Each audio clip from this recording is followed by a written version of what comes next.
जय हिंद प्यारे बच्चों, जेपी क्लास में आपका स्वागत है। मैंने पिछले वीडियो में आपको 12th फिजिक्स के 50 महत्वपूर्ण ऑब्जेक्टिव पढ़ाया था और मैं फिर से आपको आज 50 और ऑब्जेक्टिव क्वेश्चन पढ़ाऊंगा। तो चलिए वीडियो की हम लोग शुरुआत करते हैं और आज हम लोग बाबू 51 to 100 यानी 50 महत्वपूर्ण ऑब्जेक्टिव पढ़ेंगे और ये सभी 50 ऑब्जेक्टिव बोर्ड एग्जाम में कई बार पूछा गया है, इसलिए वीडियो को ध्यान से देखिएगा और जहाँ भी आपको समझ में नहीं आएगा कमेंट जरूर कीजिएगा। ठीक है बाबू, चलिए वीडियो की शुरुआत करते हैं। 51 क्वेश्चन देखते हैं, यानी आज का पहला लेकिन 50 पहले से पढ़ चुके हैं हम लोग, इसलिए 51 नंबर क्वेश्चन देखते हैं। कह रहा है वो 1 ESU होता है। ESU मतलब होता है वो इलेक्ट्रोस्टैटिक यूनिट। क्या होता है बाबू? 1 ESU मतलब होता है बाबू इलेक्ट्रोस्टैटिक। एस से क्या होता है बाबू? एस्टैटिक। और यू से क्या होता है बाबू? यूनिट। याद रखेंगे बाबू।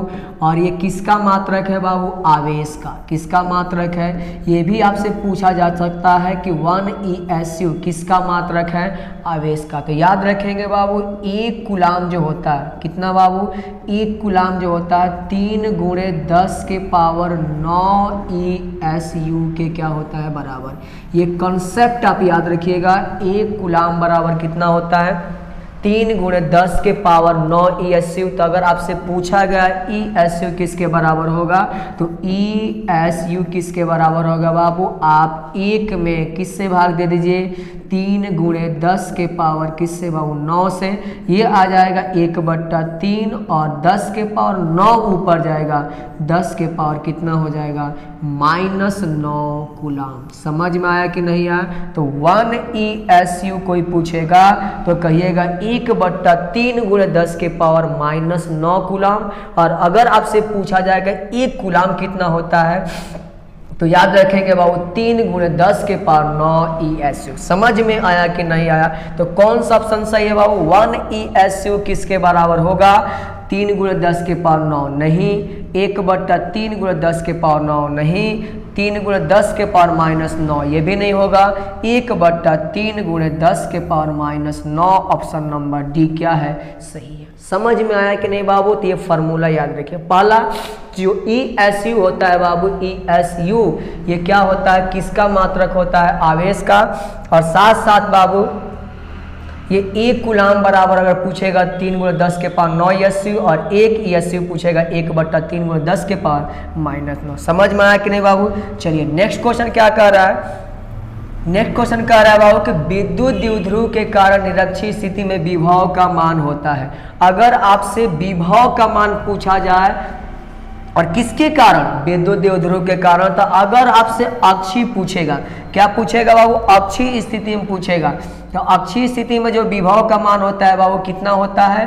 अक्षीय स्थिति में मतलब x डायरेक्शन में अक्षीय स्थिति में जो विभव का मान होता है बाबू याद रखेंगे v बराबर होता है 1/4 पाई एप्सिलॉन नॉट q बट्टा कितना बाबू? q नहीं बाबू, p बट्टा कितना याद रखेंगे? r² -l²। लेकिन अगर आपसे पूछा जाएगा कौन सी स्थिति में? निरक्षीय स्थिति में। तो निरक्षीय स्थिति में याद रखेंगे बाबू विभव का मान v बराबर कितना होता है? 0 होता है। बहुत ही इंपॉर्टेंट क्वेश्चन। तो यानी याद रखेंगे बाबू निरक्षीय स्थिति में विभव का मान कितना होगा?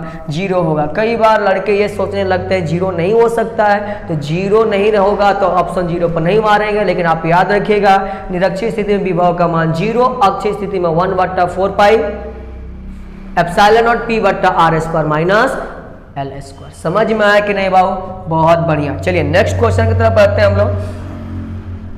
क्वेश्चन कह रहा है नेक्स्ट बाबू 64 समान बूंदे जिनमें प्रत्येक की धारिता 5 माइक्रोफैराड है, जो मिलकर एक बड़ा बूंद बनाते हैं तो बड़े बूंद की धारिता याद करें। बाबू देखिए इसके लिए अगर आप सॉल्व किए टाइम ज़्यादा लगा, आप छोटा सा कॉन्सेप्ट याद कीजिए। देखिए बाबू 64 को आप 3 भाग में तोड़ दीजिए, यानी 64 कितना हो सकता है? 64 बराबर हो सकता है बाबू 4 के पावर 3 हो सकता है। 4 चौक 16, 16 चौक 64। आप 4 को क्या मान लीजिएगा? n। और छोटा सा कंसेप्ट याद रखिएगा, बड़ी बूंद कौन बाबू? बड़ी बूंद की धारिता, बड़ी बूंद की धारिता कितनी हो जाएगी बाबू? तो आप लिखिएगा n इंटू में किसकी बाबू? एक बूंद की धारिता, एक बूंद की धारिता, एक बूंद की धारिता। अब चलिए बाबू फॉर्मूला लगा दीजिए, आंसर आपका आ जाएगा। n कितना है?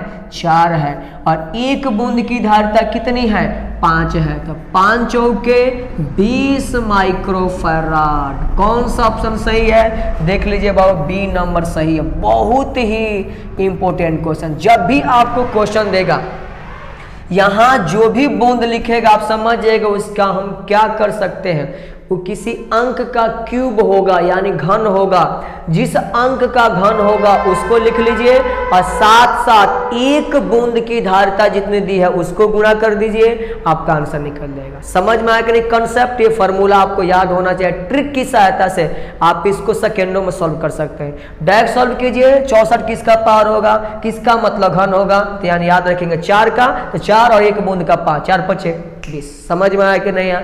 बहुत बढ़िया। चलिए नेक्स्ट क्वेश्चन की तरफ हम लोग चलते हैं। क्वेश्चन नंबर 54 कह रहा है गोली चालक की धारिता होती है, तो याद रखिएगा वो गोली चालक की जो धारिता होती है C बराबर कितनी होती है बाबू?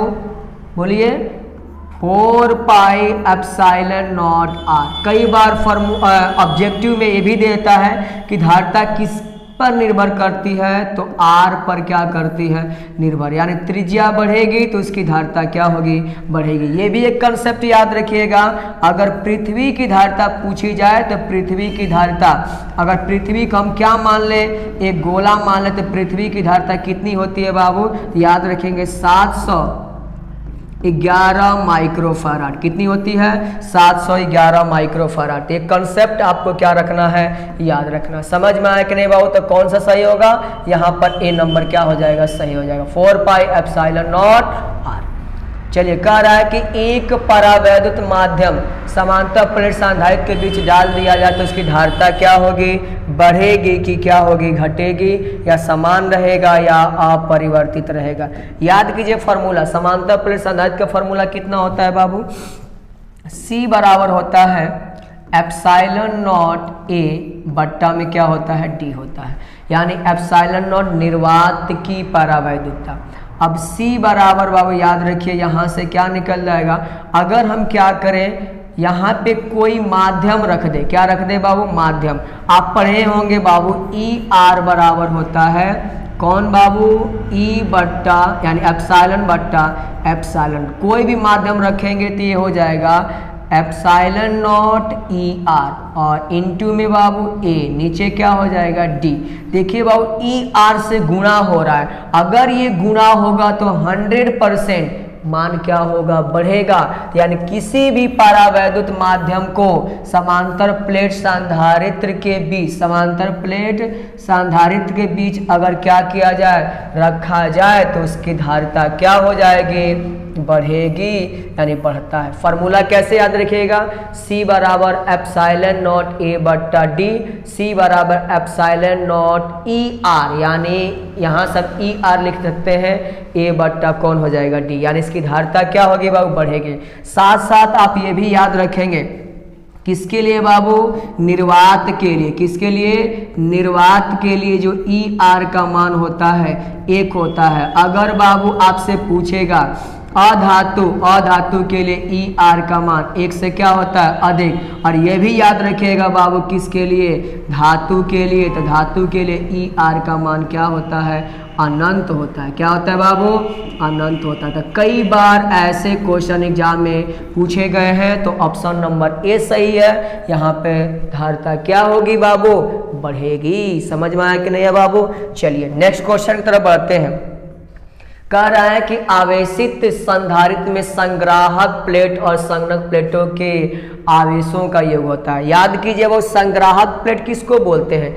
जिसपे प्लस चार्ज होता है, और संघनक प्लेट किसको बोलते हैं? जिसपे कौन सा चार्ज होता है? माइनस चार्ज होता है। यानी याद रखेंगे बाबू, इसके ऊपर कौन चार्ज होगा? प्लस चार्ज, और इसके ऊपर कौन चार्ज होगा बाबू? Minus charge. अब याद रखें बाबू कि ये जो चार्ज होते हैं ये परिमाण समान होता है। क्या होता है? परिमाण समान। परिमाण समझ रहे हैं? यानी आवेश का कितना क्या है? परिमाण, मतलब कितने बार प्लस है या कितनी बार क्या है? माइनस है, उसका क्या होगा? परिमाण।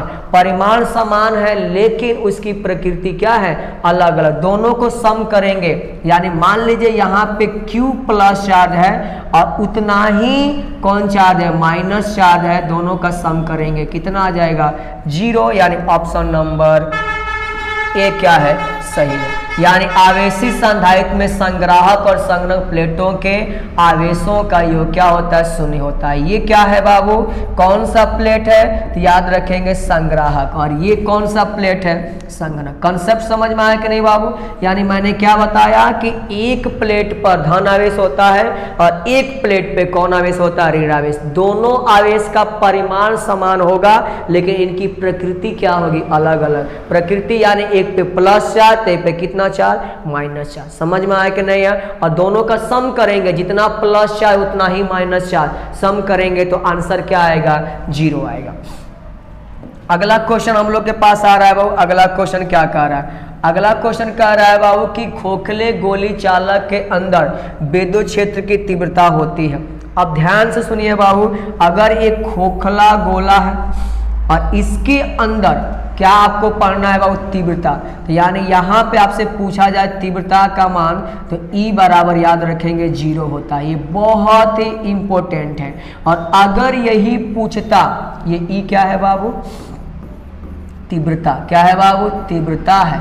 और अगर आपसे पूछा जाए किसका मान? विभव, तो विभव का मान हमेशा क्या रहता है? समान रहता है। किसके अंदर? किसी खोखला गोली चालक के अंदर विभव क्या रहेगा?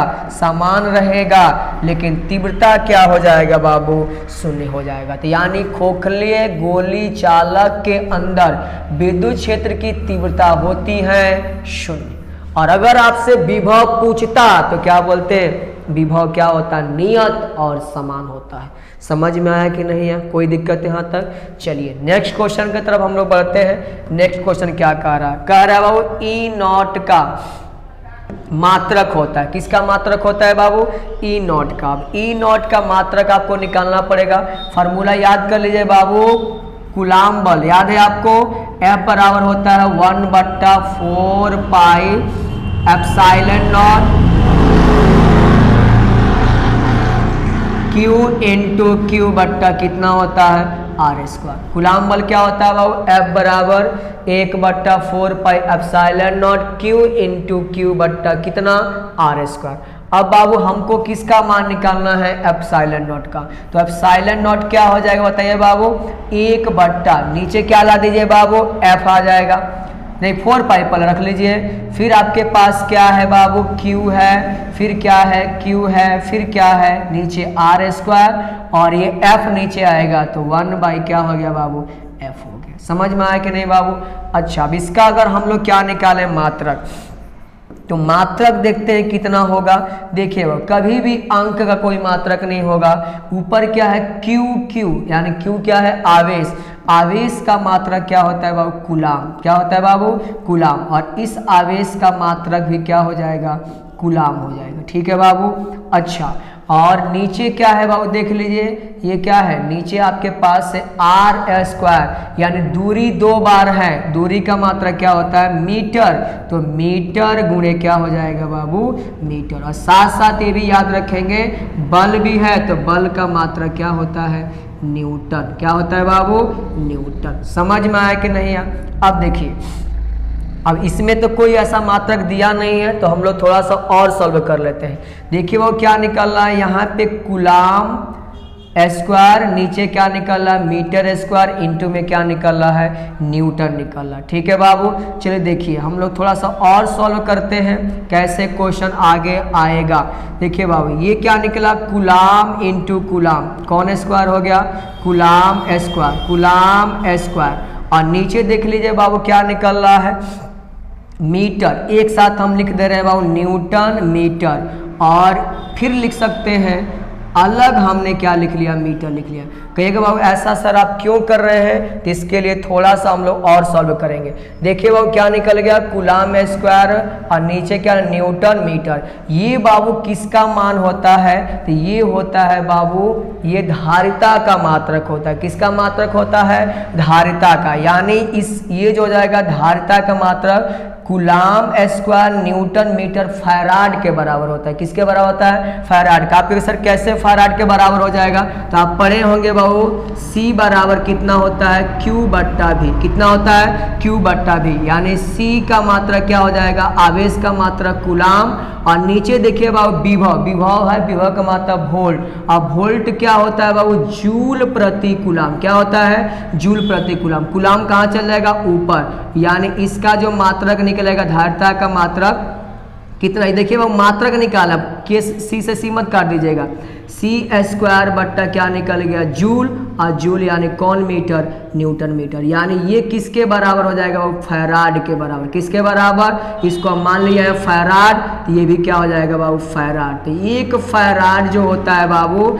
एक फैराड किसके बराबर होता है, कूलाम स्क्वायर प्रति न्यूटन मीटर, यानी इसको आप मान लीजिए फैराड, फैराड प्रति मीटर।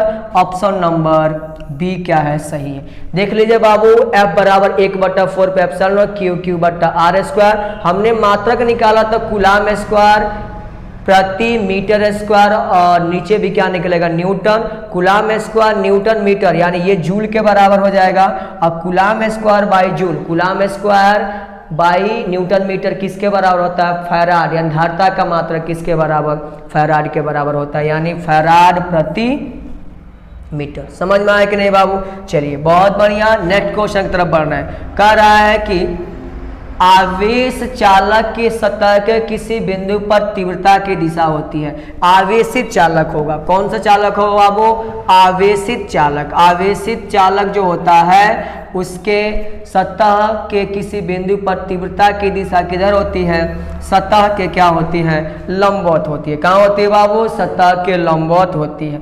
ठीक है बाबू, चलिए नेक्स्ट क्वेश्चन की तरफ बढ़ते हैं।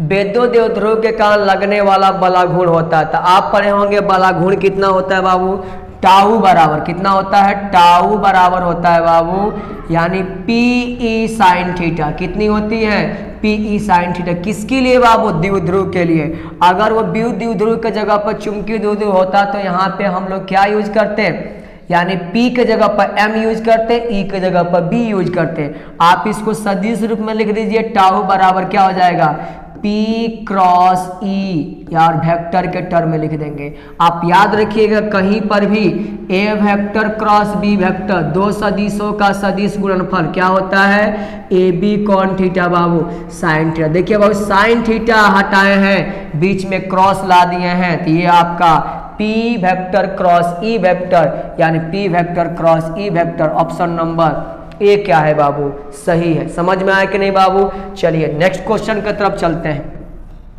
कह रहा है सेल का विद्युत वाहक बल किसके द्वारा मापा जाता है, तो याद रखिएगा बाबू सेल का विद्युत वाहक बल हमेशा विभव मापी के द्वारा मापा जाता है। किसके द्वारा मापा जाता है बाबू, विभव मापी के द्वारा मापा जाता है। चलिए क्वेश्चन नंबर क्या कह रहा है, 62 कह रहा है कि 1 वोल्ट होता है। 1 वोल्ट किसके बराबर होता है, अभी मैंने पिछले वाले क्वेश्चन में बताया था, जहां पर मैंने किसका E0 का मात्रक निकाला था बाबू, कि 1 वोल्ट जो होता है, 1 वोल्ट किसके बराबर, 1 जूल प्रति कूलाम। किसके बराबर, 1 जूल प्रति कूलाम के क्या होता है, बराबर। विभव के फॉर्मूला से याद रखिएगा, विभव बराबर क्या होता है बाबू, कार्य बट्टा क्या होता है बाबू, आवेश होता है। और कार्य का मात्रक आपको मालूम है बाबू जूल होता है, और आवेश का मात्रक कूलाम होता है, और जूल प्रति कूलाम को ये क्या बोलते हैं, वोल्ट बोलते हैं, जूल प्रति कूलाम।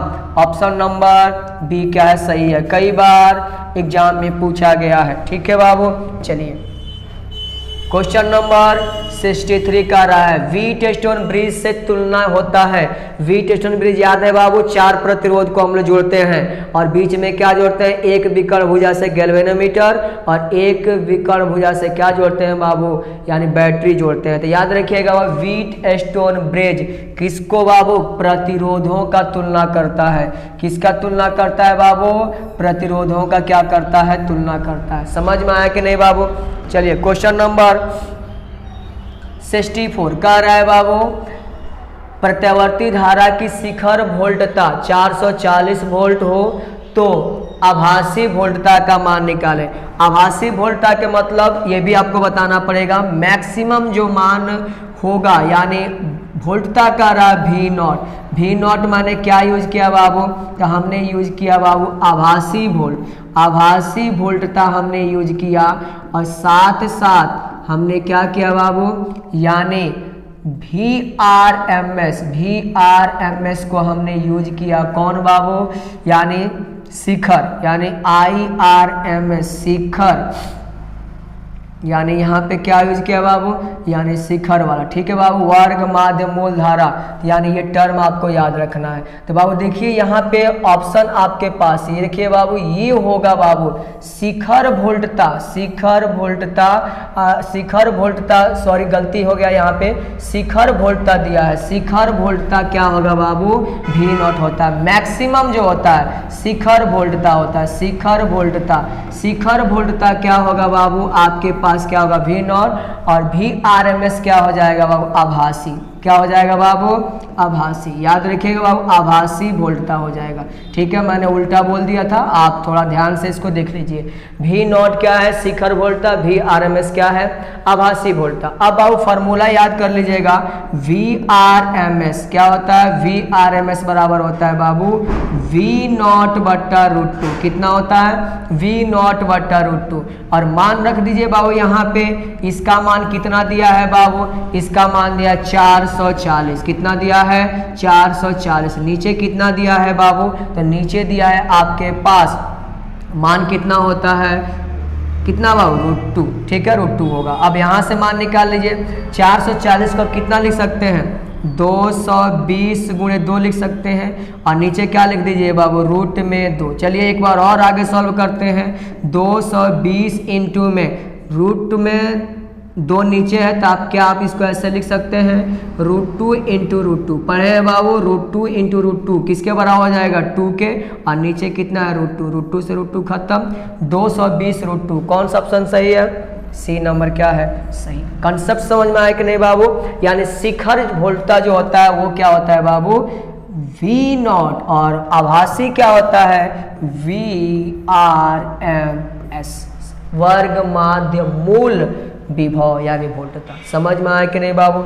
चलिए कोई दिक्कत नहीं है बाबू। V नॉट क्या है, शिखर वोल्टता, VRMS शिखर मतलब सबसे मैक्सिमम वाला, और VRMS क्या होता है, आभासी वोल्टता। फार्मूला आप याद रखिएगा, VRMS V नॉट बटा √2, इसका मान 440, नीचे √2, इसको 2 भाग में बांट दिए हैं, √2 से √2 कैंसिल कर दिए हैं, इतना मान आ जाएगा। ठीक है, और आप शॉर्ट फॉर्म में याद रखिएगा कितना होता है बाबू, VRMS बराबर कितना होता है, 0.707 इंटू में कितना होता है बाबू, V नॉट। ठीक है, तो ये मान दशमलव में नहीं दिया, इसलिए हमने फार्मूला यूज नहीं किया। ठीक है, चलिए क्वेश्चन नंबर 65 कह रहा है कि LR परिपथ की प्रतिबाधा होगी। ठीक है बाबू, चलिए LR परिपथ की क्या निकालना है आपको, प्रतिबाधा। देखिए वो प्रतिबाधा निकालने के लिए आपको क्या करना पड़ेगा, अगर प्रतिरोध होगा उसके लिए तो सिंपल सा R होता है।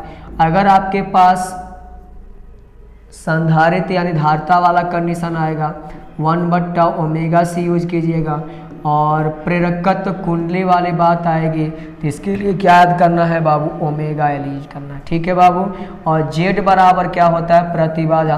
किसके लिए यूज करना है, जिसका निकालना होगा आप उनको लिख लीजिए। किसका किसका निकालना है बाबू, L मतलब क्या है आपके पास प्रेरकत्व वाला आर आपके पास क्या है, यानी प्रति, ये दोनों का निकालना है आपको। जेड बराबर क्या करते हैं बाबू, रूट लिख लेंगे। क्या लिख लेंगे, रूट। बनाने का तरीका बता रहा हूँ आपको, ध्यान से देखिएगा। क्या लिख लेंगे बाबू, रूट, और रूट के अंदर जिसका निकालना होगा उसका स्क्वायर कर देंगे। किसका निकालना है, एक्स आर, तो एक्स आर का क्या कर दीजिए स्क्वायर। और किसका निकालना है बाबू, एक्स एल, एक्स एल का क्या कर दीजिए स्क्वायर। तो जेड बराबर क्या निकल जाएगा, रूट में एक्स आर का क्या है आर स्क्वायर और plus omega L, x L का क्या है ओमेगा एल, तो ओमेगा एल का होल स्क्वायर। देखिए कौन सा ऑप्शन सही है, ये रूट नहीं है, ये नहीं हो सकता, ये भी नहीं हो सकता है, ये वाला, ये रूट समझ जाइएगा, यानी option number C R square omega square L square. Option number C क्या है, सही है। ऐसे क्वेश्चन कई बार बोर्ड एग्जाम में पूछे गए हैं और हर साल पूछे जाते हैं, कोई दिक्कत तो नहीं है आपको बाबू। ये 3 आप फार्मूला याद रखिएगा, जिसका निकालना होगा उसका आप स्क्वायर करके ऐड कर दीजिएगा, किसके अंदर, रूट के अंदर। बहुत बढ़िया बाबू, आगे बढ़ते हैं हम लोग। क्वेश्चन नंबर 66 का रहा, प्रतिघात या प्रतिबाधा का मात्रक। बाबू सब क्या है, धारा के प्रवाह का विरोध करते हैं, और धारा के प्रवाह का विरोध करते हैं तो प्रतिरोध, और प्रतिरोध का मात्रक क्या होता है बाबू, ओम। क्या होता है बाबू, ओम। वैसे तो सबको हम प्रतिरोध नहीं बोलेंगे, लेकिन सब धारा के प्रवाह का क्या कर रहे हैं, विरोध कर रहे हैं, और विरोध जो होता है उसका मात्रक क्या होता है, ओम होता है। तो ये ऑप्शन नंबर ये क्या है, सही। चाहे प्रतिघात कहे चाहे प्रतिबाधा कहे, इसका मात्रक क्या होगा, ओम होगा। ठीक है। क्वेश्चन नंबर 67 कह रहा है प्रत्यवर्ती धारा का शक्ति गुणांक होता है।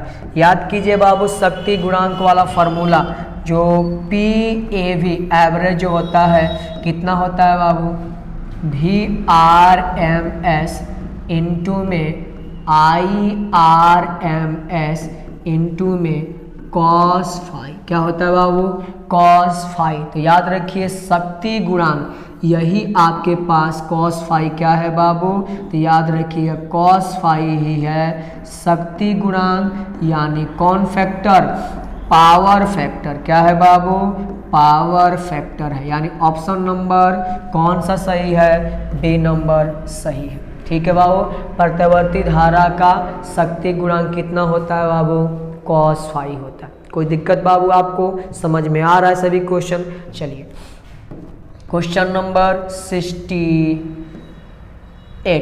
वर्ग माध्य मूल धारा और शिखर धारा का अनुपात। देखिए बाबू क्वेश्चन नंबर जो पीछे वाला मैंने अभी वोल्टेज का जो क्वेश्चन बताया था आपको, शिखर वोल्टेज और क्या दिया था बाबू, आभासी वोल्टेज जो दिया था, उस कंडीशन में देखिए उसी टाइप से धारा में भी फार्मूला याद रखेंगे।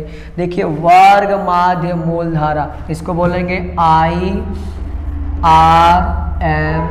इसका मान होता है बाबू I0/√2। ठीक है। और आपके पास शिखर धारा आप जानते ही हैं कौन है बाबू, I0। तो इसमें आपको भाग दे देना है, कह रहा है वर्ग माध्य मूल धारा और शिखर धारा का अनुपात, यानी I0 से क्या दीजिए भाग दीजिए, तो इसके नीचे भी क्या लिख लीजिए I0। I0 से I0 क्या हो जाएगा, कैंसिल। कितना बच जाएगा ऊपर बाबू 1, यानी 1/√2।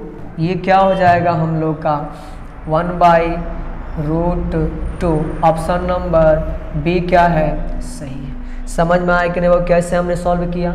वर्ग माध्य मूल धारा IRMS बराबर होता है I0/√2, और नीचे क्या है I0, तो I0/√2, नीचे I0, I0 से I0 खत्म, 1/√2। ठीक है बाबू। चलिए क्वेश्चन नंबर 69 कह रहा है तप्त तार एमीटर धारा मापता है।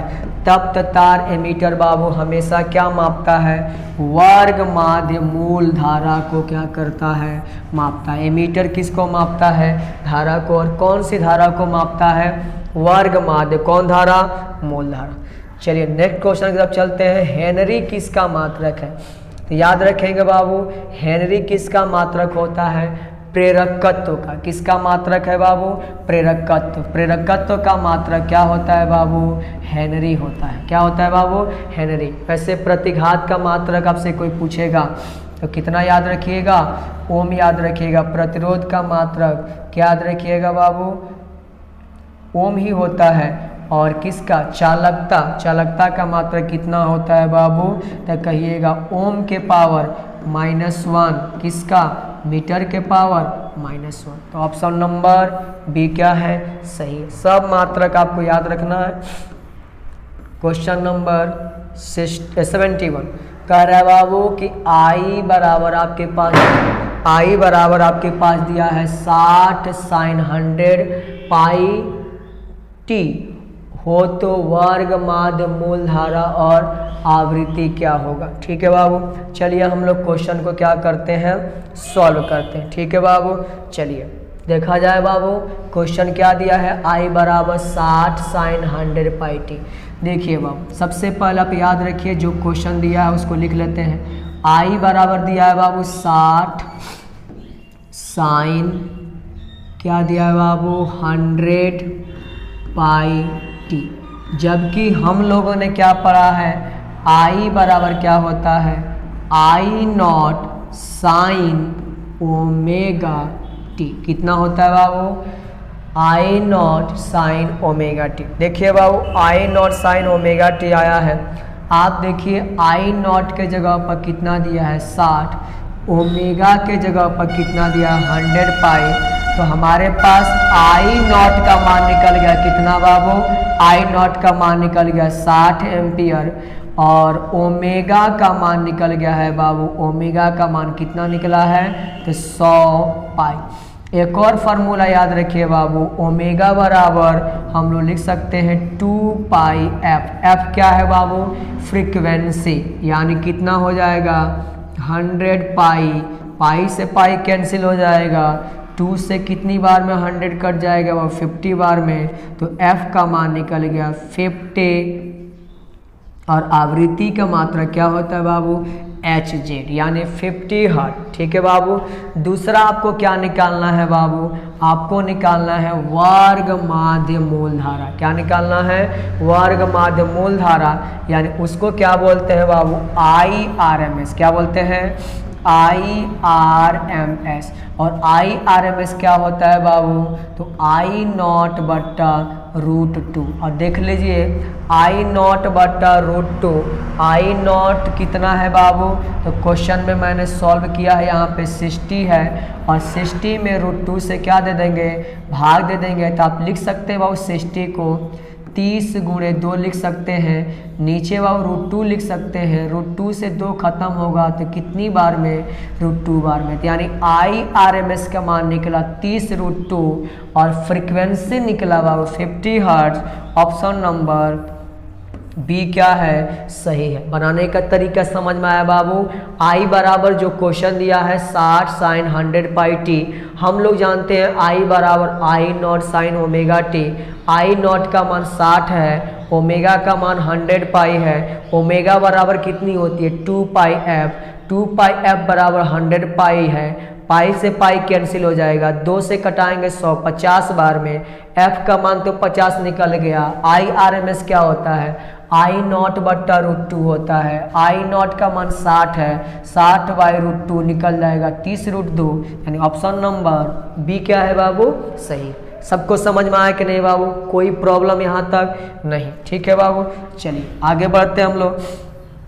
कह रहा है बाबू नेक्स्ट क्वेश्चन में आई बराबर 0.6 साइन 100 पाई 2 100 पाई टी, तो आवृत्ति क्या होगी। अभी हम लोगों ने सॉल्व किया था आवृत्ति, अगर यहाँ पे आवृत्ति कर रहे हैं ओमेगा बराबर 100 पाई था, तो आवृत्ति कितना निकला था वो 50 निकला था। कितना निकला था, यानी ये जो मान होता है किसका मान होता है, ओमेगा का, तो ओमेगा बराबर बाबू देख लीजिए कितना है 100 पाई। अभी हमने पढ़ा ओमेगा बराबर 2 पाई एफ बराबर कितना पाई बाबू 100 पाई, 2 से ये 50 बार में और पाई से पाई खत्म, कितना निकल गया 50, यानी ऑप्शन नंबर कौन सा सही है बाबू, बी नंबर सही है। तो आवृत्ति का मान कितना निकलेगा 50 हर्ट्ज निकलेगा। समझ में आया कि नहीं बाबू, चलिए समझ में आया कि नहीं। कई बार लोग मार देंगे 100 पाई, नहीं बाबू ये कोणीय आवृत्ति है ना कि क्या है आवृत्ति है। समझ में आया कि नहीं बाबू, तो कितना आंसर आएगा 50 हर्ट्ज आएगा।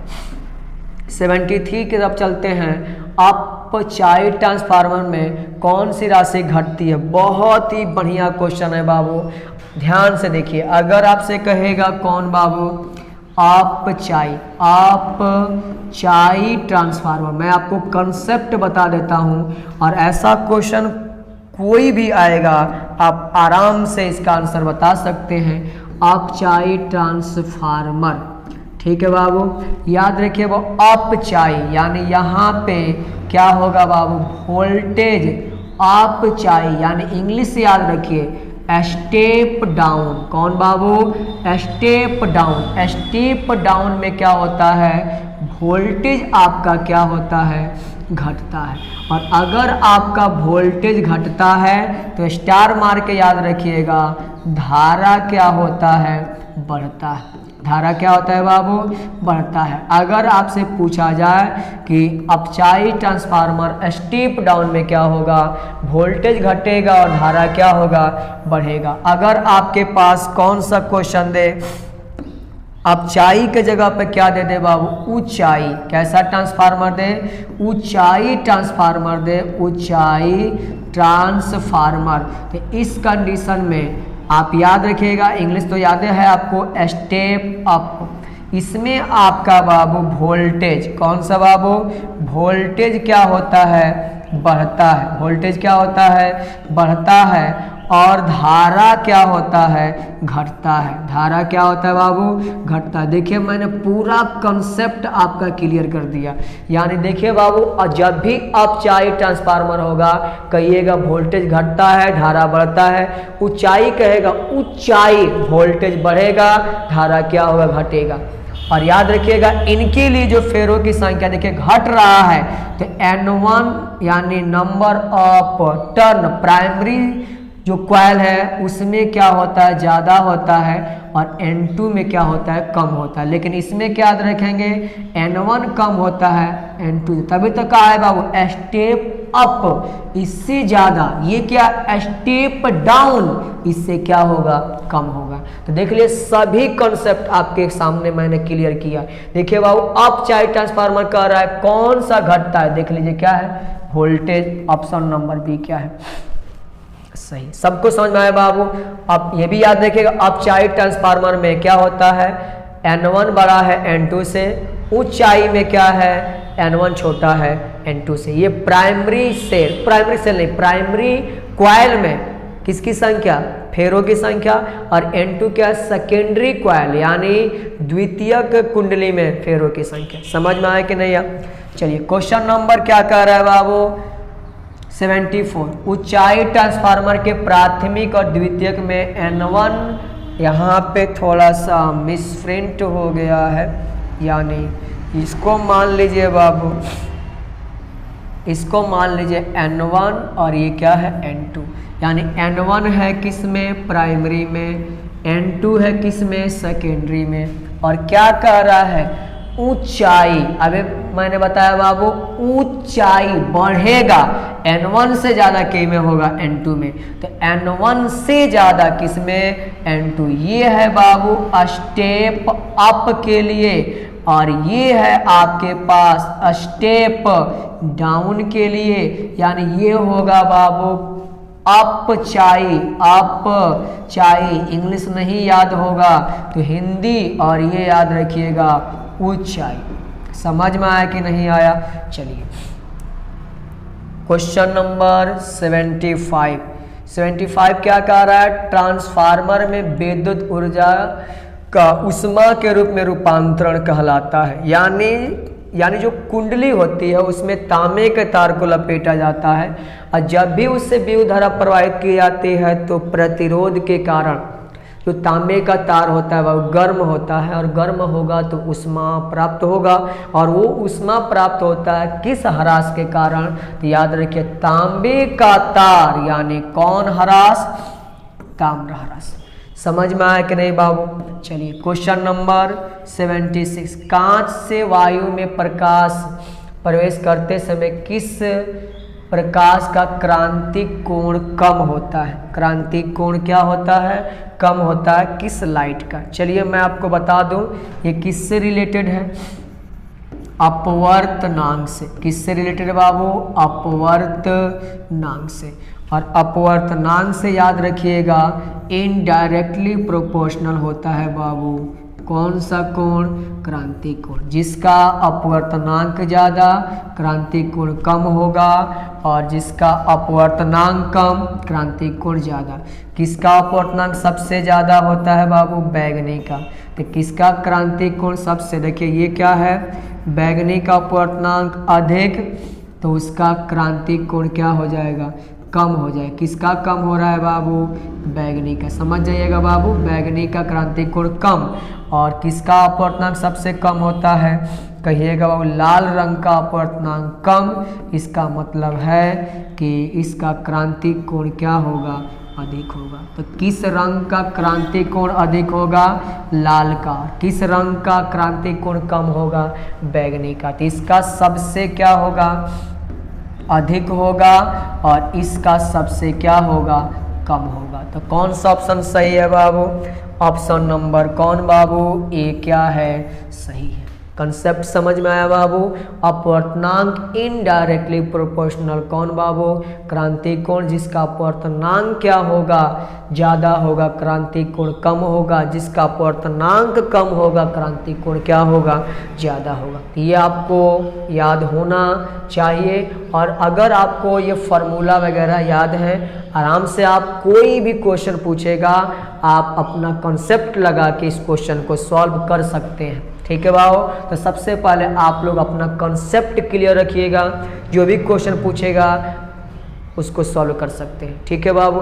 चलिए क्वेश्चन नंबर 77 कह रहा है किसका अपवर्तनांक सबसे ज़्यादा होता है? ये तो बाबू सबको मालूम है, सबसे ज़्यादा अपवर्तनांक किसका होता है? हीरा का होता है। किसका होता है बाबू? हीरा का अपवर्तनांक सबसे क्या होता है? ज़्यादा होता है। ठीक है, चलिए क्वेश्चन नंबर 70 लेंस की क्षमता का मात्रक। लेंस की क्षमता का मात्रक क्या होता है बाबू? डायाप्टर। और डायाप्टर कैसे फॉर्मूला याद रखेंगे? P बराबर 1/f। कब बाबू? जब फोकस दूरी किस में दिया हो? मीटर में दिया हो। तो या इसका मात्रक और भी लिख सकते हैं, P का मात्रक किसके बराबर हो जाएगा बाबू? याद कीजिए 1/f। f मतलब फोकस दूरी, दूरी का मात्रक क्या होता है? मीटर। तो कई बार ये भी पूछ देता है, मीटर के पावर -1 को ही क्या बोलते हैं बाबू? डाईऑप्टर बोलते हैं। क्या बोलते हैं बाबू? डाईऑप्टर। ऑप्शन नंबर ए क्या है? सही। अगर नहीं दिया है तो मीटर के पावर -1। दो लेंसों की क्षमता -15D और 5D हो तो समतुल्य कैसा होगा बाबू? समतुल्य। समतुल्य लेंस की क्या निकालनी है? क्षमता। क्या होगा बाबू? समतुल्य लेंस की क्या निकालनी है बाबू? क्षमता। याद रखेंगे समतुल्य लेंस की जो क्षमता होती है P बराबर होता है P1 प्लस कितना बाबू? P2।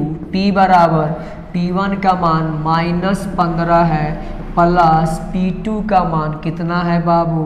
5 है। घटेगा तो कितना हो जाएगा बाबू? घटेगा यहाँ तो कितना हो जाएगा? -10 डाईऑप्टर। कितना हो जाएगा बाबू? -10 डाईऑप्टर। माइनस कह रहा है कि किसकी तरह व्यवहार करेगा? कौन लेंस बाबू? अवतल लेंस। अगर रिजल्टेंट प्लस आता किसके तरह व्यवहार करता? उत्तल लेंस। तो कौन सा? ये तो पावर निकल गया। अब आपको क्या निकालने है? इनकी फोकस दूरी। देखिए बाबू, तो ये क्वेश्चन में शायद यहाँ पे गलत हो गया है। आप याद रखिएगा इसकी क्षमता ही पूछ रहा है, तो ये किस में होगा बाबू? डी में। ये भी क्या होगा? डी होगा। ये भी क्या होगा? डी होगा। ये भी क्या होगा? डी होगा। तो कौन सा सही है बाबू? -10D, यानी ऑप्शन नंबर बी क्या है? सही। समझ में आया कि नहीं? अगर आप इसका क्या निकाल सकते हैं? फोकस दूरी भी निकाल सकते हैं। फार्मूला सेंटीमीटर में अगर रहता तो सेंटीमीटर के लिए क्या यूज करते हैं? P बराबर कितना बाबू? 100/f। कितना यूज करते हैं? 100/f। अगर क्षमता पूछेगा तो यहाँ D होना चाहिए। अगर हम लोग मान लेते हैं कि सर क्षमता नहीं पूछ के मान लीजिए फोकस दूरी पूछता, तो P बराबर कितना होता है? P f का मान निकालते हैं, f बराबर निकल जाता 100/f P और F कितना हो जाएगा बाबू 100 और नीचे क्या है बाबू P के जगह पर कितना निकला -10, तो ये भी कितना हो जाएगा -10, किस में आ जाएगा सेंट। फिर भी हमारा ऑप्शन नंबर बी ही क्या होता सही होता। अगर डी कहेगा किसके लिए क्षमता के लिए, सेंटीमीटर कहेगा, सेंटीमीटर कहेगा किसके लिए बाबू सेंटीमीटर कहेगा फोकस दूरी के लिए। तो आप देख लीजिएगा जो भी आपके पास क्वेश्चन ऐसा आएगा आप लोग सॉल्व कर सकते हैं। अगर P पूछेगा तो कहिएगा -10D, यहाँ सेंटीमीटर की जगह पर D होना चाहिए क्षमता के हिसाब से। और अगर फोकस दूरी कहेगा तो कितनी होनी चाहिए -10 सेंटीमीटर, यानी बी नंबर ऑप्शन क्या होना चाहिए सही होना चाहिए। दोनों तरफ से ऑप्शन बी ही क्या है सही। क्वेश्चन नंबर 80 कह रहा है प्रकाश का वर्ण निर्णायक है, यानी किसके कारण प्रकाश का रंग क्या हो, प्रकाश का रंग नहीं, प्रकाश अलग अलग रंगों में बट जाता है। तो याद रखेंगे आवृत्ति के कारण, आवृत्ति ही है जो अलग अलग प्रकाश के रंगों का आवृत्ति क्या होता है अलग अलग होता है। ये आवृत्ति के हिसाब से बाबू याद रखेंगे, यानी वर्ण निर्णायक है। ठीक है बाबू। क्वेश्चन नंबर 81 कह रहा है कि जब प्रकाश की किरण अवरोध के किनारों से मुड़ती है तो यह क्रिया कहलाती है। प्रकाश का किसी सतह, जैसे मान लीजिए बाबू ये आपके पास क्या है कोई सतह है और इस सतह पे मान लीजिए इधर से क्या आ रही है लाइट आ रही है और लाइट आई इस किनारों से टकराकर इस छाया के क्षेत्र में क्या हो गई। आप तो जानते हैं बाबू कि लाइट को क्या होनी चाहिए, लाइट को मान लीजिए ये जो छाया क्षेत्र है, कौन क्षेत्र बाबू इसी को बोलते हैं ज्यामिति छाया। क्या बोलेंगे बाबू ज्यामिति, क्या बोलेंगे छाया बोलेंगे। इस क्षेत्र में नहीं आना चाहिए, इसको इधर जाना चाहिए, लेकिन छाया के क्षेत्र में मुड़ जाती है, यही घटना कहलाती है विवर्तन, डिफ्रैक्शन ऑफ लाइट। ठीक है। 82 क्या कह रहा है बाबू 82 कह रहा है कि व्यतिकरण फ्रिंज की चौड़ाई होती है, यानी व्यतिकरण फ्रिंज जो होती है चाहे बाबू आप ब्राइट फ्रिंज के लिए निकालिए या डार्क फ्रिंज के लिए निकालिए बाबू, बीटा बराबर होता है डी लैम्डा बट्टा डी। ये डी क्या है सोर्स और पर्दे के बीच की दूरी, ये डी क्या है दो स्लीटों के बीच की दूरी, यानी दो रेखा छिद्रों के बीच की दूरी, और लैम्डा क्या है बाबू तरंग है। ऑप्शन नंबर बी क्या है ए क्या है सही। ठीक है बाबू। चलिए क्वेश्चन नंबर 83 कह रहा है विनाशी व्यतिकरण के लिए पथांतर, बहुत इंपॉर्टेंट क्वेश्चन। विनाशी व्यतिकरण के लिए आप पथांतर याद रखेंगे कितना होता है बाबू, तो तरंगदैर्घ्य जो λ/2 यूज करेंगे इसका कौन सा मल्टीपल होना चाहिए, विषम मल्टीपल होना चाहिए। बस यही कॉन्सेप्ट है किसके लिए बाबू विनाशी के लिए। विनाशी के लिए जो आपके पास पथांतर मान के चल रहे हैं डेल्टा, ये कितना होना चाहिए बाबू विषम संख्या मल्टीपल रहेगा किसके बाबू λ/2 के। अब क्या हो सकता है विषम संख्या, तो आप याद रखिएगा 2n+1 हो सकता है या -1 हो सकता है। आप कोई भी नंबर रखिएगा n के जगह पे, 0 से लेकर अनंत तक कोई भी संख्या मानिएगा हमेशा इसका मान विषम आएगा और यहाँ पे क्या रहेगा λ/2। अगर यही क्या पूछता विनाशी के जगह पर रचनात्मक पूछता तो यहाँ पे सम संख्या आना चाहिए। तो कौन सा ऑप्शन सही है बाबू बी नंबर ऑप्शन क्या है सही। आप इसको 100% याद कर लीजिएगा क्योंकि बोर्ड एग्जाम में इस बार एक क्वेश्चन पूछा जाएगा। ठीक है बाबू। चलिए क्वेश्चन नंबर 84 कह रहा है रचनात्मक व्यतिकरण के लिए। रचनात्मक के लिए कैसे याद रखेंगे बाबू, यहाँ पर लिखेंगे λ/2 और इसका कैसा मल्टीपल होना चाहिए सम यानी कितना n बाबू 2n λ/2। कितना याद रखेंगे 2n λ/2। तो कितना हो जाएगा 2 से 2 कैंसिल हो जाएगा, कितना लैम्डा बाबू n lambda. Option number D क्या है सही। समझ में आया कि नहीं बाबू, बनाने का तरीका समझ में आया। अगर रचनात्मक पूछेगा तो रचनात्मक के लिए जो पथांतर होना चाहिए यानी लैम्डा बराबर कितना होना चाहिए बाबू λ/2 डेल्टा होना चाहिए λ/2 का सम मल्टीपल। समझ में आया। चलिए क्वेश्चन नंबर 85 की ओर चलते हैं। कलांतर का पथांतर से संबंध है। अब देखिए बाबू, कलांतर और पथांतर के बीच अगर संबंध निकालना हो तो कैसे याद रखिएगा। देखिए, सबसे पहले कलांतर को मैंने मान लिया फाई, मतलब कला कोण का अंतर। कोण का अंतर कितना होता है बाबू? 2 पाई। कितना होता है? 2 पाई बराबर पथांतर। पथांतर को मान लिया बाबू डेल्टा और नीचे बाबू मान लिया लैम्डा। क्या मान लिया बाबू? लैम्डा। अब क्या कर लीजिए, रिलेशन निकाल लीजिए। अगर आपसे पूछेगा कौन बाबू? फाई। फाई यानी क्या पूछेगा? कलांतर। कलांतर तो कितना यूज कीजिएगा? फाई के लिए 2 पाई से गुणा कर दीजिए, यानी डेल्टा बट्टा क्या हो जाएगा? वो लैम्डा इंटू में 2 पाई। और अगर आपसे पूछेगा पथांतर, क्या पूछेगा? पथांतर। पथांतर किससे बाबू? डेल्टा से। डेल्टा का मान निकालिएगा, इससे गुणा कर दीजिए, यानी लैम्डा इंटू में क्या हो जाएगा? 5 बट्टा 2 पाई। देख लीजिए कौन सा ऑप्शन सही है, कौन सा ऑप्शन सही है। क्या आपके पास कहीं पे डेल्टा बट्टा लैम्डा दिया है? डेल्टा बट्टा लैम्डा और नीचे हाँ इंटू में 2 पाई, कहीं पे नहीं है। तो ये वाला आपका ऑप्शन सही दिख रहा है, क्योंकि लैम्डा इंटू में 5 बट्टा 2 पाई, यानी ये वाला ऑप्शन क्या है? सही है। ये फार्मूला आपको याद रखना है। एक बार कालांतर निकाल लीजिए, एक बार पथांतर देख लीजिए कौन सा ऑप्शन सही है, जो होगा उस पर टिक मार दीजिए। समझ में आया बाबू? चलिए क्वेश्चन नंबर 86 कह रहा है कि यंग के द्विच्छेद प्रयोग में छिद्रों की चौड़ाई तथा पर्दे से छिद्रों की दूरी 2 गुने कर दी जाए तो फ्रिंज की चौड़ाई होगी। चलिए बाबू, अभी मैंने आपको बताया कि फ्रिंज की चौड़ाई का जो व्यंजक होता है कितना होता है? वो बीटा बराबर डी लैम्डा बट्टा डी। अब डी लैम्डा क्या है बाबू? देख लीजिए यहाँ से, डी लैम्डा क्या है और डी क्या है? यंग के द्विच्छेद प्रयोग में छिद्रों की चौड़ाई को क्या बोलते हैं? डी बोलते हैं, तथा पर्दे से छिद्रों की दूरी को क्या बोलते हैं? कैपिटल डी बोलते हैं। यानी ये भी दुगुना कर दिया गया, वो भी दुगुना कर दिया गया, यानी बीटा बराबर इसको 2d कर दिया है, लैम्डा वही है, नीचे भी क्या कर दिया? 2d कर दिया, d 2 से 2 खत्म, फिर उतना ही आ गया d लैम्डा बट्टा d। यानी कितना? यानी ये बढ़ रहा है कि घट रहा है? सेम रह रहा है, यानी क्या रह रहा है बाबू?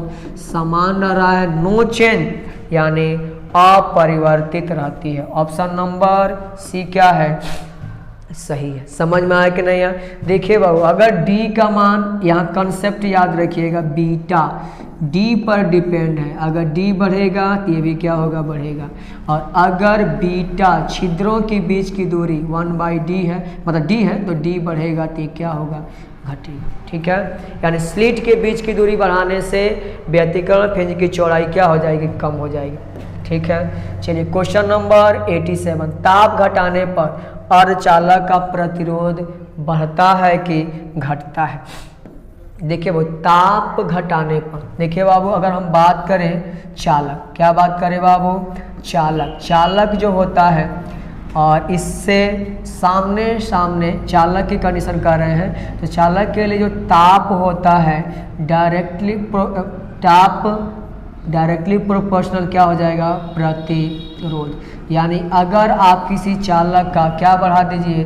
ताप बढ़ाइए तो प्रतिरोध बढ़ेगा, ताप घटाइए तो प्रतिरोध क्या होगा? घटेगा। लेकिन अगर हम बात करें किसका बाबू? अर्धचालक का। किसकी बात करें? अर्धचालक का। देखिए इसमें बहुत ही महत्वपूर्ण क्वेश्चन है, और इसको देखिएगा ध्यान से, गलती होने की चांसेस ज़्यादा रहते हैं ऐसे क्वेश्चन में। अर्धचालक का ताप इनडायरेक्टली प्रोपोर्शनल होता है उसके कौन बाबू? प्रतिरोध। यानी प्रतिरोध अगर क्या होगा? ताप बढ़ेगा तो प्रतिरोध क्या हो जाएगा? घटेगा। ताप घटेगा, प्रतिरोध क्या होगा? बढ़ेगा। तो अगर ताप क्या हो रहा है? कम हो रहा है, तो उसका प्रतिरोध क्या होता है? बढ़ता है। किसकी बात हो रही है बाबू? अर्धचालक का। तो ताप घटाने पर अर्धचालक का प्रतिरोध क्या होता है? बढ़ता है। क्या होता है बाबू? बढ़ता है। याद रहे कि नहीं याद रहेगा? यानी प्रतिरोध ताप बढ़ाने से प्रतिरोध क्या होता है? बढ़ता है। ताप घटाने से प्रतिरोध घटता है। किसके लिए? चालक के लिए। लेकिन अर्धचालक में ताप बढ़ेगा, प्रतिरोध घटेगा, ताप घटेगा, प्रतिरोध क्या होगा? बढ़ेगा। यानी क्या होता है? बढ़ता है। बहुत इंपॉर्टेंट क्वेश्चन, कॉन्सेप्ट समझ में आया कि नहीं बाबू? चलिए नेक्स्ट क्वेश्चन की तरफ बढ़ते हैं। Question number 88। पी टाइप अर्धचालक में आवेश वाहक होते हैं। पी टाइप में पॉजिटिव, और पॉजिटिव यानी क्या होते हैं? होल्स होते हैं। यानी होल्स और बीवर किस में होते हैं? P type. और ये भी याद रखिएगा, पी टाइप में अर्धचालक में कौन सा संयोजित तत्व मिलाया जाता है? त्रिसंयोजित तत्व। कौन संयोजित तत्व बाबू? त्रिसंयोजित तत्व। त्रिसंयोजित तत्व कौन कौन होता है? Boron, aluminium, gallium, indium. ये कौन है? त्रिसंयोजित तत्व। इनको मिलाने से क्या बनेगा? पी टाइप अर्धचालक। और इनमें आवेश वाहक क्या होते हैं? होल्स, और क्या होते हैं? वीवर। यानी होल्स को ही क्या बोलते हैं? वीवर बोलते हैं। Question number 89। एन टाइप अर्धचालक।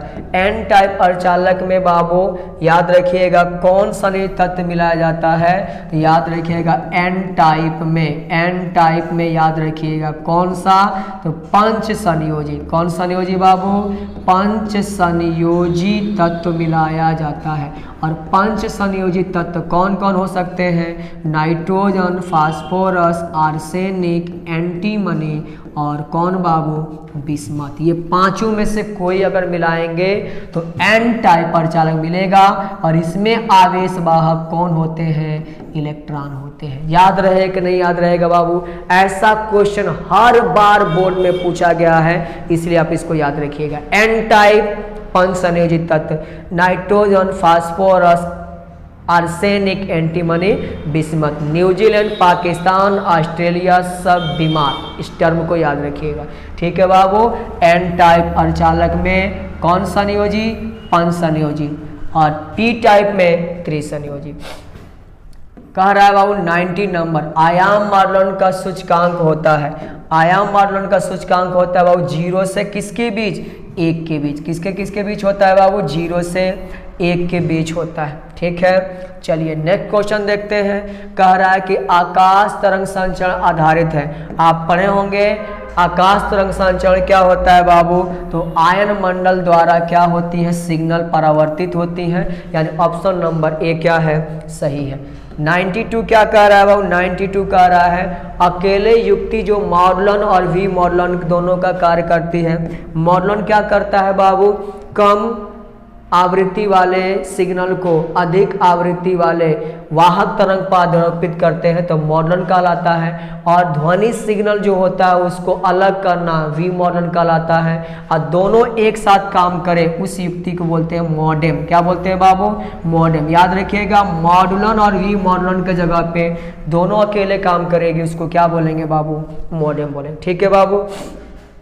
चलिए नेक्स्ट क्वेश्चन देखते हैं बाबू 93 का रहा टीवी प्रेषण टावर की ऊंचाई 245 मीटर हो तो कितनी दूरी तक प्रसारण पहुंचेगा? तो इसके लिए वो एंटीना का हाइट मैंने आपको पढ़ाया होगा, वहां से आप फार्मूला याद किए होंगे। डी कितनी दूरी तक भेजेगा, इसके लिए फार्मूला होता है 2RH। R क्या है? पृथ्वी की त्रिज्या है, H क्या है? ऊंचाई है। यहां से निकालिए D बराबर 2 लिख लेंगे। R पृथ्वी की त्रिज्या है 6400 किलोमीटर। याद है बाबू पृथ्वी की त्रिज्या कितनी होती है? 6400 किलोमीटर। H कितना दिया? 245। देखिए वो 245 मीटर में है, इसको किस में चेंज कर देंगे हम लोग? किलोमीटर में। किलोमीटर में चेंज करने के लिए किससे भाग दे दीजिए? 1000 से भाग। देखिए वो 2 0 से 2 0 क्या हो जाएगा? खत्म। 2 से 10 कितनी बार में? 5 बार में। और ये कटाइएगा तो कितनी बार में आ जाएगा? 5 चौक को 20 और 5 9 45 49 में। देखिए कितना आसान सॉल्व हो गया। आप गुणा भाग करना सीखिए पहले, कैसे कटाया जाएगा, कंसेप्ट कैसे लगाया जाए, ठीक है बाबू? अगर आप इसको दशमलव में चेंज करके बनाते तो टाइम ज़्यादा लगता। 64 क्या हो जाएगा? 8 इंटू में 8। 49 क्या हो जाएगा वो? 7 इंटू में 7। रूट से क्या होता है? जोड़ा अंक बाहर निकलता है, एक 8 एक 7। 8 सत्ते बाबू 56 किलोमीटर। कितने रेंज में भेजेगा बाबू सिग्नल को? 56 किलोमीटर। फार्मूला समझ में आया कि नहीं बाबू? डी बराबर रूट में 2RH, 2 इंटू में R का मान 64, 100 किलोमीटर होता है। और यहाँ H 245 है, उसको मैंने किस में चेंज कर दिया, मीटर में है, इसको किस में चेंज कर दिया, किलोमीटर में। 2 0 से 2 0, 2 5 10, 5 से कटा दिए 245, 49 बार में 49 हो जाएगा 7 गुणे 7 और 64 हो जाएगा 8 गुणे 8। यहाँ से एक 8 बाहर निकलेगा और एक 7 बाहर निकलेगा, 8 सत्ते 56 किलोमीटर की दूरी तक सिग्नल को भेजेगा। ठीक है बाबू। क्वेश्चन नंबर 94 का रहा है। अब हम लोग पहुंच गए लॉजिक गेट के पास पहुंचे हैं। नॉर गेट का बुलियन व्यंजक होता है, हर बार पूछा जाता है, आपको एक बार बता देता हूं। अगर आपसे और गेट का पूछेगा, or gate, and gate, not gate, nor gate, और क्या होता है बाबू, नैंड गेट, नैंड गेट, यही पूछा जाएगा आपसे। और गेट का याद रखिएगा, y बराबर होता है a प्लस बी। यहाँ y क्या है बाबू, आउटपुट, क्या है बाबू, आउटपुट। ये हम लोग के पास क्या है, इनपुट। यहाँ होता है y बराबर a डॉट बी, ये होता है बाबू y बराबर a का बार, बार मतलब नहीं होगा, और y बराबर बाबू हो जाएगा किसके लिए, नॉर गेट के लिए। नॉर में पहले और लिख लीजिए, और का क्या है a प्लस बी, और इसका नॉट मतलब बार लगा दीजिए। और नेंड का क्या हो जाएगा, y बराबर, नेंड में क्या है, एन और एंड है, एंड का क्या होता था a डॉट बी, इसके ऊपर क्या लगा देंगे, बार लगा देंगे। अगर आपको ये 5 याद है, 1 मार्क्स कंप्लीट है आपका, यहाँ से आएगा। ठीक है बाबू। देखिए किसका हो जाएगा, यानी नॉर का पूछ रहा है, होगा a प्लस बी का बार, a प्लस बी का बार। ऑप्शन नंबर बी क्या है, सही। समझ में आ रहा है बाबू। चलिए 95 नेंड का अभी बताएं, नेंड में क्या होता है, नॉट प्लस एंड, एंड का होता है a डॉट बी, ये वाला क्या हो जाएगा, सही हो जाएगा। ठीक है बाबू। चलिए क्वेश्चन नंबर 96 का रहा है बाबू, चादरों के बीच तीव्रता होती है। याद रखेंगे ये गॉस प्रमेय का एप्लीकेशन है। अगर आपसे पूछेगा चादर के कारण, चादर के कारण तीव्रता, किसके कारण बाबू, चादर का तीव्रता, तो याद रखेंगे E बराबर, क्या याद रखेंगे, E बराबर सिग्मा बट्टा 2 एप्सिलॉन, सिग्मा, सिग्मा क्षेत्रफलीय आवेश गुणा। अगर पूछेगा किसके बीच, चादरों के बीच, चादरों के बीच क्या बाबू, तीव्रता, किसके बीच, चादरों के बीच तीव्रता, क्या याद रखिएगा, E बराबर सिग्मा बट्टा एप्सिलॉन नॉट। अगर पूछेगा चालक, चालक के कारण, चालक के कारण क्या बाबू, तीव्रता। ठीक है बाबू। तो इसके लिए क्या याद रखेंगे, E बराबर सिग्मा बट्टा एप्सिलॉन नॉट। तो क्या पूछ रहा है, चादरों के बीच, यानी कितना हो जाएगा, सिग्मा बट्टा epsilon naught. Option number B क्या है, सही। ये आपको याद रखना है। ठीक है बाबू, कोई प्रॉब्लम है यहाँ तक। चलिए क्वेश्चन नंबर 97 कह रहा है, चालक के कारण तीव्रता, अभी मैंने पिछले स्लाइड में बताया, सिग्मा बट्टा एप्सिलॉन नॉट किसके कारण होता है, चालक के कारण होता है। ठीक है बाबू। क्वेश्चन नंबर 98 कह रहा है बाबू, धातुओं का परावैद्युतता होता है। तो बाबू धातुओं का परावैद्युतता कितना होता है बाबू, अनंत होता है। कितना होता है, अनंत। निर्वात के लिए, निर्वात के लिए कितना होता है बाबू, ER 1 होता है। अधातु के लिए क्या होता है बाबू, अधातु के लिए ER 1 से क्या होता है, ज़्यादा होता है। और धातु के लिए जो ER होगा वो कितना होगा बाबू, अनंत होगा। यानी ऑप्शन नंबर डी क्या है, सही है। इसको याद रखते चलिएगा। ठीक है। क्वेश्चन नंबर 99 क्या कह रहा है, अबिंदुकता के निवारण में उपयोग होता है। अबिंदुकता दोष को दूर करने के लिए किस लेंस का उपयोग किया जाता है। एक बार फिर मैं आपको बता दूं, अगर आपके पास पूछेगा निकट दृष्टि दोष, क्या पूछेगा बाबू, निकट दृष्टि दोष। अगर आपसे पूछेगा दूर, समझ जाएगा बाबू ना, दृष्टि दोष। अगर आपसे पूछेगा जरा दृष्टि दोष, जरा दृष्टि दोष। और अगर आपसे पूछेगा क्या बाबू अबिंदुकता, तो कैसे याद रखेंगे बाबू? अगर निकट दृष्टि दोष पूछेगा कौन सा लेंस यूज करेंगे? अवतल। दूर पूछेगा कौन सा लेंस यूज करेंगे बाबू? उत्तल। और अगर आपसे जरा पूछेगा तो द्विफोकल, यानी उत्तल भी होगा और अवतल भी होगा। लेंस सब समझिएगा। अबिंदुकता के लिए यूज करेंगे बाबू कैसा लेंस? बेलनाकार लेंस। कैसा लेंस बाबू? बेलनाकार लेंस। आप लेंस आगे लिख लीजिएगा, सब में लेंस होगा, यानी अबिंदुकता के लिए बेलनाकार लेंस। बेलनाकार लेंस यूज करते हैं। और अबिंदुकता याद है ना आपको? अबिंदुकता के मतलब एक साथ क्षैतिज लाइन और उदग्र लाइन साथ साथ दिखाई नहीं देती हैं, तो ऐसे दृष्टि दोष को क्या बोलते हैं बाबू? अबिंदुकता बोलते हैं। ठीक है बाबू। लास्ट नंबर 100 नंबर क्वेश्चन जो है आपके सामने आ रहा है। कह रहा है कि बेदो देवध्रुव के कारण निरक्षीय स्थिति में तीव्रता होती है। फार्मूला याद है आपको? निरक्षीय स्थिति में तीव्रता होती है V बराबर 1/4 पाई एप्सिलॉन नॉट। कितना होता है? 1/4 पाई एप्सिलॉन नॉट। और बाबू ऊपर होता है P/R² प्लस L² का पावर 3 क्या होता है? 2 होता है। बहुत इंपॉर्टेंट 5 मार्क्स से भी क्वेश्चन आता है इनका व्यंजक प्राप्त करने के लिए। अब क्या लिख सकते हैं बाबू? ई समानुपाती, एक नहीं बदलेगा, 4 पाई नहीं बदलेगा, एप्सिलॉन नॉट नहीं बदलेगा, पी भी नहीं बदलेगा, R²। L को हमने मान लिया है काफ़ी कम है, इसका ही मान लीजिए, नियत मान लिए। तो किस पे डिपेंड किया बाबू? R² के पावर 3/2 पे। इन सबको कांस्टेंट हमने मान लिया। 2 से 2 क्या हो जाएगा? खत्म। ई समानुपाती 1/, कितना हो जाएगा? R³। यानी ऑप्शन नंबर कितना है बाबू? R³। ऑप्शन नंबर बी क्या है? सही। ठीक है बाबू। तो ये था हम लोग का 50 ऑब्जेक्टिव जो मैंने क्वेश्चन नंबर 51 से 100 तक आपको बताया। और पिछले वीडियो में मैंने आपको 1 से 50 तक ऑब्जेक्टिव बताया था। तो आप ध्यान से पढ़िएगा, आपका परीक्षा बहुत नज़दीक है।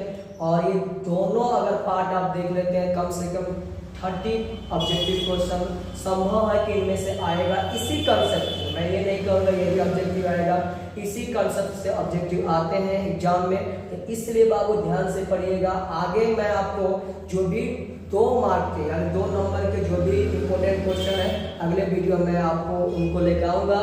तो ये उम्मीद है कि आपको अभी तक ये सभी वीडियो क्या आएंगे समझ में आई होंगी। मिलते हैं अगले वीडियो में। जय हिंद।